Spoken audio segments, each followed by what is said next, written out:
Françaises, Français, mes chers compatriotes, la dernière fois que je me suis adressé à vous au sujet de la pandémie qui nous frappe, j'avais fixé un délai, une dizaine de jours, pour juger de l'efficacité des choix faits et décider de l'opportunité de mesures nouvelles. Nous y sommes. Et si les efforts consentis ont été utiles, la lucidité commande d'admettre que cela ne suffit pas, cela ne suffit plus. Alors quelle est à cette heure la situation de notre épidémie ?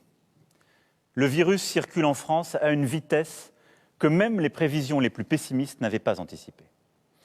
Le nombre de contaminations rapportées à la population a doublé en moins de 2 semaines. Hier, 527 de nos compatriotes sont décédés du Covid-19. Hier, nous avons dénombré près de 3000 personnes en réanimation, soit plus de la moitié des capacités nationales. À la différence de la première vague, l'ensemble des régions se trouve aujourd'hui au seuil d'alerte. Dans de nombreux endroits, pour prendre en charge les patients Covid-19, nous avons commencé à déprogrammer des opérations du cœur ou du cancer, parfois les mêmes qui avaient dû être décalées au printemps. Nous avons pris des mesures. Elles étaient déjà difficiles, et je sais qu'elles ont été perçues comme telles par beaucoup d'entre vous. Elles étaient indispensables, et elles ont souvent été contestées parce qu'elles ne faisaient pas plaisir. Elles se révèlent toutefois insuffisantes pour endiguer une vague qui aujourd'hui touche toute l'Europe. Notre stratégie a été définie dès l'été, c'était de vivre avec le virus.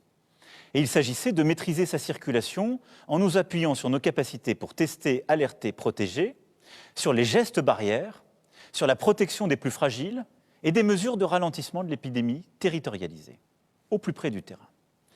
C'est ce que nous avons fait depuis le mois d'août. Avons-nous tout bien fait ? Non. Et je l'ai dit, il y a 15 jours, on peut toujours s'améliorer. Mais nous avons fait tout notre possible. Et je crois profondément que notre stratégie était, compte tenu des informations qui étaient les nôtres, la bonne. Elle fut d'ailleurs celle de tous les pays européens. Nous aurions pu aller plus vite au début sur les tests. Mais depuis plusieurs semaines, nous sommes un des pays d'Europe qui testent le plus. Nous aurions collectivement sans doute dû davantage respecter les gestes barrières, en particulier au sein de la famille ou avec les amis, qui sont les lieux où nous sommes le plus contaminés. Faut-il nous le reprocher maintenant ? Mais surtout, il faut reconnaître que, comme tous nos voisins, nous sommes submergés par l'accélération soudaine de l'épidémie. Par un virus qui semble gagner en force à mesure que l'hiver approche, que les températures baissent. Une fois encore, il faut avoir beaucoup d'humilité.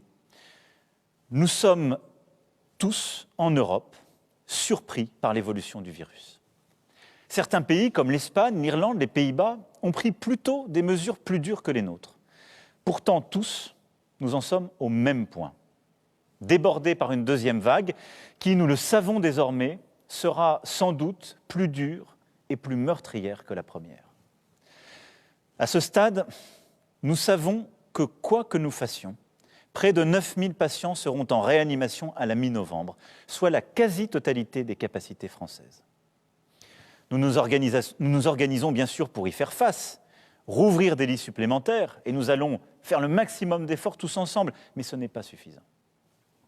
Si nous ne donnons pas aujourd'hui un coup de frein brutal aux contaminations, nos hôpitaux seront très vite saturés sans que nous ayons cette fois la possibilité de transférer beaucoup de patients d'une région à une autre parce que le virus est partout.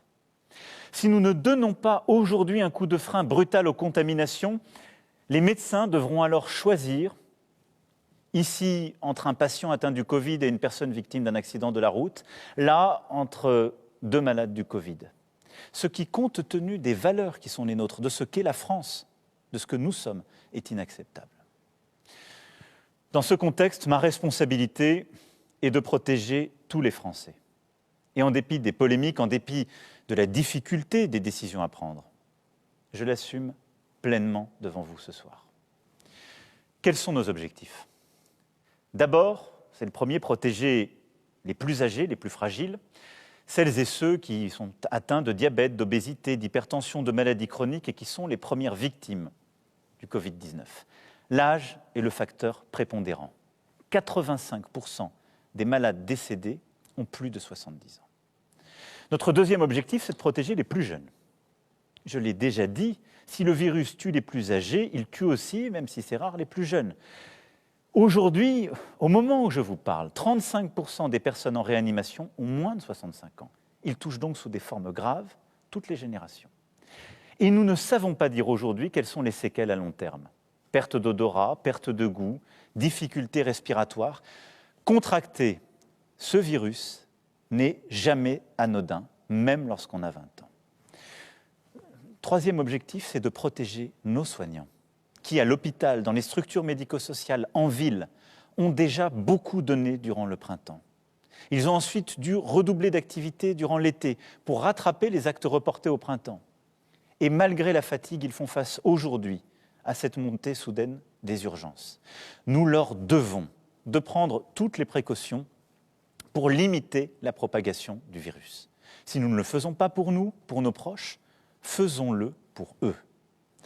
Il s'agit, troisièmement, de protéger les plus modestes, qui, parce qu'ils vivent dans des lieux plus exigus, parce qu'ils occupent des emplois précaires, sont les plus touchés par le virus sur le plan sanitaire.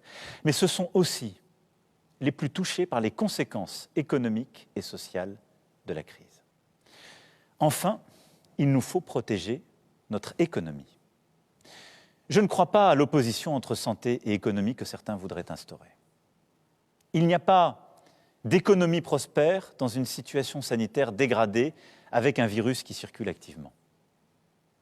Et je vous le dis très clairement, il n'y a pas non plus un système de santé qui tient s'il n'y a pas une économie forte pour le financer. C'est donc un juste équilibre qu'il nous faut sans cesse rechercher, sans jamais perdre de vue un principe intangible. Pour nous, rien n'est plus important que la vie humaine. Quelles sont dès lors les stratégies possibles pour arriver à ces objectifs ? Nous pourrions, certains le préconisent, ne rien faire et assumer de laisser le virus circuler. C'est ce qu'on appelle la recherche de l'immunité collective, c'est-à-dire lorsque 50-60% de la population a été contaminée. Le Conseil scientifique a évalué les conséquences d'une telle option. Elles sont implacables. À très court terme, cela signifie le tri entre les patients à l'hôpital. Et d'ici quelques mois, c'est au moins 400 000 morts supplémentaires à déplorer. Jamais la France n'adoptera cette stratégie. Jamais nous ne laisserons mourir des centaines de milliers de nos concitoyens. Ce ne sont pas nos valeurs, ça n'est pas non plus notre intérêt. Une deuxième voie serait de confiner les seules personnes à risque. Cette voie n'est pas non plus, au moment où je vous parle, utilisable. D'abord, elle suppose une discussion éthique. Mais d'une part, nos aînés, comme les personnes vulnérables, ont souvent besoin d'une assistance extérieure pour leurs soins, leur ménage, la livraison de leurs repas. Certains vivent aussi avec leurs proches, leurs enfants, souvent par manque de moyens. Et donc créer une forme de bulle autour d'une génération, de certaines personnes, comme une barrière entre les générations, n'est pas réaliste et à ce stade insuffisant. D'autre part, le virus se développe aussi et développe des formes graves chez les plus jeunes.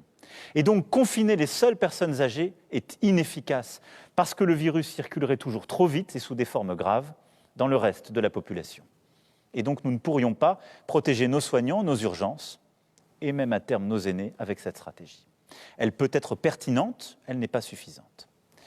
Nous pourrions également faire en quelque sorte le pari de tout miser sur la stratégie du tester, alerter, protéger.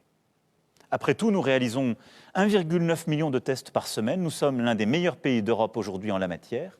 Et grâce au travail remarquable de l'assurance maladie, des agences régionales de santé, 100 000 appels sont passés chaque jour pour identifier les cas contacts et briser les chaînes de contamination. Mais si ce système peut être efficace avec quelques milliers de cas par jour, nous avons aujourd'hui entre 40 et 50 000 contaminations quotidiennes dépistées. Sans doute en réalité le double. Ce système n'est plus efficace. Et d'ailleurs, aucun pays européen ne le retient plus aujourd'hui. Quant à la piste de l'augmentation de nos capacités de réanimation, que certains évoquent comme une piste qui nous permettrait de ne pas prendre des mesures difficiles aujourd'hui, je vais vous dire très clairement, nous sommes en train de le faire, mais là non plus, ça n'est pas une bonne réponse. Nous avons les stocks de médicaments, les respirateurs, les masques, les blouses, les gants, tout le matériel nécessaire, parce que nous avons appris de nos insuffisances, de nos manques durant la première phase. Nous avons aussi formé près de 7000 infirmiers et médecins pour pouvoir travailler en réanimation. Et nous avons ainsi poussé nos capacités, qui sont passées de 5000 lits avant la première vague à 6000 aujourd'hui, et nous allons les porter au-delà de 10 000 lits en réanimation. Donc, un effort colossal a été fait de formation, d'investissement. Mais il n'est pas suffisant face à cette vague. Nous agissons aussi sur le moyen terme. Le Ségur de la santé, qui correspond à 8 milliards d'investissements par an investis dans l'hôpital et notre santé, permettra de renforcer l'attractivité des métiers. Mais il faut 5 ans pour former un infirmier réanimateur, 10 ans pour former un anesthésiste. Il n'y a pas de solution magique, ce n'est pas en quelques mois que nous pourrons créer véritablement une capacité totalement différente. Nous ne pourrons pas non plus, compte tenu du fait que les autres pays européens sont saturés, faire appel à une main-d'œuvre étrangère à court terme. Du reste, quand bien même nous pourrions ouvrir beaucoup plus de lits, et malgré l'effort de doublement que nous avons réussi, qui peut sérieusement vouloir que des milliers de nos compatriotes passent des semaines en réanimation avec les séquelles que cela implique sur le plan médical? Quelle est donc aujourd'hui la bonne stratégie à retenir? Confiner les plus âgés, les plus vulnérables, tester, alerter, protéger, augmenter les lits de réanimation. Aucune de ces solutions n'est suffisante en l'état actuel. Il faut aller plus loin. Après avoir consulté les scientifiques, dialogué avec les forces politiques, économiques et sociales, après avoir échangé aussi avec tous nos partenaires européens et pesé le pour et le contre, j'ai décidé qu'il fallait retrouver, à partir de vendredi, le confinement qui a stoppé le virus. Tout le territoire national est concerné, avec des adaptations pour les seuls départements et territoires d'outre-mer. Mais parce que nous avons appris des événements du printemps, ce confinement sera adapté sur 3 points principaux. Les écoles resteront ouvertes, le travail pourra continuer, les EHPAD et les maisons de retraite pourront être visitées. Quelles seront les règles de cette nouvelle étape? Et le gouvernement, demain, les détaillera lors d'une conférence de presse. Il y a d'abord ce qui ne changera pas par rapport à ce que nous avons vécu au printemps. Comme au printemps, vous pourrez sortir de chez vous uniquement pour travailler, vous rendre à un rendez-vous médical, pour porter assistance à un proche, pour faire vos courses essentielles ou prendre l'air à proximité de votre domicile. C'est donc le retour de l'attestation. Comme au printemps, les réunions privées en dehors du strict noyau familial seront donc exclues. Les rassemblements publics seront interdits et vous ne pourrez pas vous déplacer d'une région à l'autre, à l'exception des retours de vacances de la Toussaint. Et donc, il y aura une tolérance durant ce week-end de retour pour que chacune et chacun puisse revenir de son lieu de vacances, pour que les familles puissent s'organiser. Les commerces qui ont été définis au printemps comme non essentiels, les établissements recevant du public, notamment les bars et restaurants, seront fermés. Comme au printemps, le « quoi qu'il en coûte », cette réponse économique parmi les plus protectrices du monde se poursuivra. Elle sera même plus importante qu'en mars pour nos petites entreprises fermées administrativement, avec la prise en charge jusqu'à 10 000 € par mois de leurs pertes en chiffre d'affaires. Les salariés et les employeurs qui ne peuvent pas travailler continueront quant à eux à bénéficier du chômage partiel.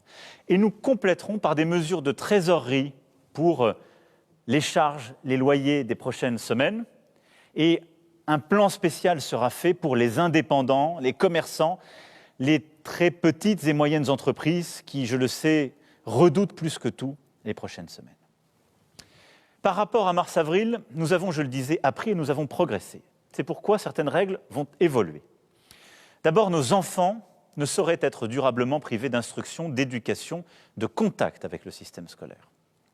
Trop de conséquences, trop de dégâts, en particulier pour les plus modestes. Les crèches, les écoles, les collèges et les lycées demeureront donc ouverts avec des protocoles sanitaires renforcés. Les facultés et établissements d'enseignement supérieur assureront à l'inverse des cours en ligne. Partout où c'est possible, le télétravail sera à nouveau généralisé. Mais, et c'est une seconde différence par rapport au printemps, l'activité continuera avec plus d'intensité. Ce qui veut dire que les guichets des services publics resteront ouverts, les usines, les exploitations agricoles, les bâtiments et travaux publics continueront de fonctionner, l'économie ne doit ni s'arrêter ni s'effondrer. Je vous invite donc, dans la mesure des possibilités de chacun, à participer de cet effort en travaillant, en soutenant les entreprises aussi qui, proches de chez vous, ont innové à travers des commandes à distance, la vente à emporter ou la livraison à domicile. Le gouvernement, d'ailleurs, accompagnera les très petites et petites entreprises comme les moyennes entreprises, les artisans aussi, qui entreprendront des démarches de numérisation. Nos frontières intérieures à l'espace européen demeureront ouvertes et, sauf exception, les frontières extérieures resteront fermées. Bien évidemment, les Français de l'étranger resteront libres de regagner le territoire. Dans les ports, les aéroports, pour les déplacements internationaux, des tests rapides obligatoires seront déployés pour toutes les arrivées. Aucun voyageur ne doit pouvoir entrer sur le territoire européen sans qu'on soit certain qu'il n'est pas porteur du virus. Enfin, pour éviter que ne se nouent des drames humains que nous avons vécus au printemps, où des personnes en fin de vie se retrouvent totalement isolées, les visites en maison de retraite et en EHPAD seront cette fois autorisées dans le strict respect des règles sanitaires. Je souhaite aussi que les personnes en situation de handicap puissent bénéficier des souplesses dont elles ont besoin. Quant aux cimetières en cette période marquée par la Toussaint, ils demeureront ouverts et je veux que nous puissions continuer à enterrer dignement nos proches. Ce nouveau confinement ne réussira que par la mobilisation de tous et chacun a son rôle à jouer. Aux personnes à risque, aux plus vulnérables, aux personnes âgées de plus de 70 ans, je demande une vigilance accrue. Moins de réunions avec la famille, avec les amis, même si c'est un crève-cœur. Et le respect de la distanciation physique, y compris au domicile. Le port du masque systématique lorsqu'on se trouve à l'intérieur en présence d'une autre personne. Même un proche, même un enfant ou un petit enfant, c'est très important pour vous. Les soignants à l'hôpital jouent évidemment dans ce contexte un rôle essentiel, mais nous avons besoin des médecins de ville, des infirmiers, des pharmaciens, de tous les acteurs du médico-social, de tous les professionnels de santé de ville pour assurer une prise en charge précoce des patients dès les premiers symptômes et pour éviter que ne se développent des formes complexes. Nous avons besoin de nos élus. Nos maires ont joué un rôle essentiel. Et je les salue ici. Maires, présidents et présidentes d'intercommunalités, de métropoles, élus de terrain, nous allons avoir besoin de vous de manière encore accrue pour proposer et aller plus loin en matière de prévention, mobiliser nos associations pour accompagner les personnes les plus isolées, les moins bien informées et assurer la bonne application des mesures prises, que ce soit auprès de nos jeunes dans le temps périscolaire ou pour accompagner les personnes les plus vulnérables ou les plus âgées. Nous avons besoin de nos forces de sécurité intérieure pour garantir l'application des mesures, de nos forces de sécurité civile pour déployer des plateformes de tests et aller au contact de la population. Nous avons aussi besoin du sens des responsabilités de chacun et de l'esprit citoyen de tous.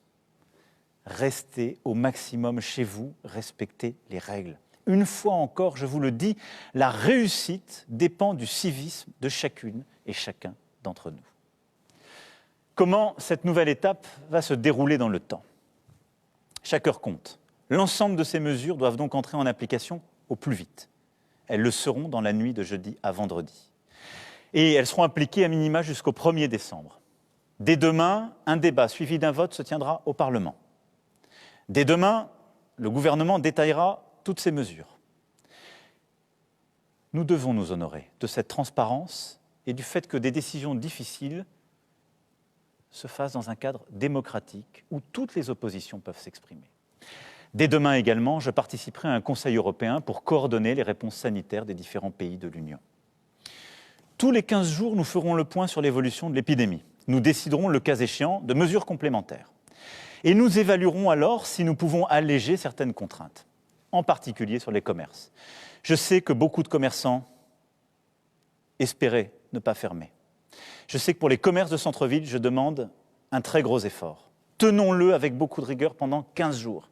Si d'ici 15 jours, nous maîtrisons mieux la situation, nous pourrons alors réévaluer les choses et espérer ouvrir certains commerces, en particulier dans cette période si importante avant les fêtes de Noël. Nous verrons si nous pouvons cultiver l'espoir de célébrer en famille ce moment si précieux de Noël et des fêtes de fin d'année. Notre objectif à terme est simple, réduire très fortement les contaminations et passer de 40 000 contaminations par jour à 5 000, ralentir significativement le rythme des entrées à l'hôpital et en réanimation. Et ce n'est qu'alors que nous pourrons pleinement redéployer une stratégie testée, alertée, protégée renouvelée, complétée. C'est pourquoi, durant ces semaines, nous allons aussi produire des efforts massifs pour mettre en place beaucoup plus de plateformes de tests à travers des innovations et une nouvelle organisation.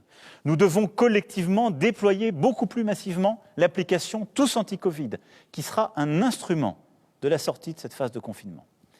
Tests en 30 minutes, meilleur traçage, isolement plus efficace des personnes positives, qui est un sujet sur lequel nous devons continuer à réfléchir. Une fois le pic épidémique passé, tous ces outils doivent nous permettre demain de tenir jusqu'au vaccin à l'été, nous disent les scientifiques. Mes chers compatriotes, nous avons tous été surpris par l'accélération soudaine de l'épidémie, tous. Si je sais la lassitude et cette impression d'un jour sans fin qui tous nous gagne, nous devons, quoi qu'il arrive, rester unis et solidaires et ne pas céder au poison de la division. Cette période est difficile parce qu'elle éprouve justement notre résilience et notre unité. Mais elle est un révélateur de ce que nous sommes, des femmes et des hommes qui sont liés les uns aux autres.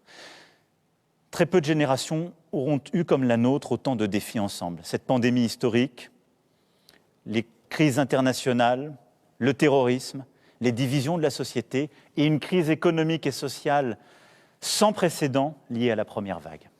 Mais j'ai confiance en nous, en vous. Confiance en notre capacité à surmonter cette épreuve. Nous devons tenir, chacun à notre place. Dans la transparence, le débat, dans la détermination pour appliquer les règles que nous nous fixons, et en nous serrant les coudes. À nouveau, nous nous relèverons si nous sommes unis, et nous serons unis. Nous avons besoin les uns des autres, nous sommes une nation unie et solidaire, et c'est à cette condition que nous y arriverons. Nous sommes la France. Je compte sur chacun d'entre vous. Je serai là, nous serons là, et nous y arriverons tous ensemble. Vive la République et vive la France!